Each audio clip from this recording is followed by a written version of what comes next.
প্রতিটি মানুষের এই পয়েন্টগুলো জানা উচিত। কোন উচ্চাকাঙ্ক্ষা নেই এমন একজন মানুষকে কেউ ডেট করতে চায় না। প্রাপ্তবয়স্ক হওয়ার পর খারাপ অভ্যাস পরিবর্তন করা আরও কঠিন হয়ে পড়ে।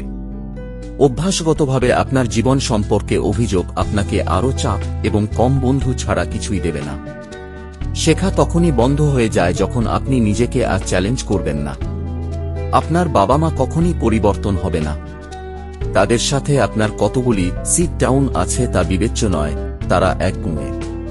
কোন মহিলাই আপনার কাছে ঋণী নয় কারণ আপনি সুন্দর হতে এবং একজন ভদ্রলোকের মতো আচরণ করার সিদ্ধান্ত নিয়েছেন।